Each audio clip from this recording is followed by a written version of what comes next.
السلام عليكم ورحمة الله وبركاته. الأهلي وصن داونز في نص نهائي دوري أبطال أفريقيا. إحنا لينا طار عند الناس دي، يعني الطار ده لازم يرجع بأي شكل وبأي طريقة. لازم لازم كولر يتعامل مع نفسية اللعيبة الأول قبل ما يتعامل معاهم خططيا وفي الملعب. لازم يهيئهم نفسيا، لأن دايما مشكلتنا مع فرقة صن داونز هي مشكلة نفسية بحتة. زائد حط عليهم توقيت الماتش اللي بيتلعب توقيت صعب شوية على النادي الأهلي، بس النادي الأهلي لعب في ظروف قبل كده كتير مشابهة، دي مش حجة ولا شماعة. الموضوع والمسألة مسألة نفسية.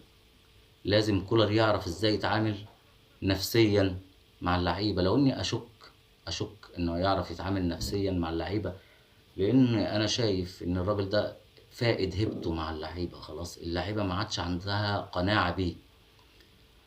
يعني حتى التكتيك اللي بيلعب بيه، انا بحس ان اللعيبة بتنزل الملعب ما بتنفذش حاجة من اللي هو قايلها لهم، عشان خاطر هم مش مقتنعين بيها. اليمين يجي شمال والشمال يجي يمين، واللي واقف جون يجي يلعب خط نص، واللي بيلعب خط نص يروح راس حربة. فكل العك ده بيعمل على نفسية اللعيبة، عند نفسية اللعيبة أزمات كتير.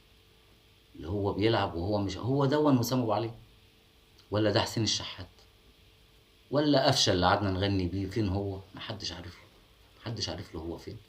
وشويه يثق في محمد عبد الله وينزله في ماتش كبير، وشويه لما ما يكونش عنده حد يروح مقعد محمد عبد الله على الدكه وجايب اليمين شمال والشمال يمين.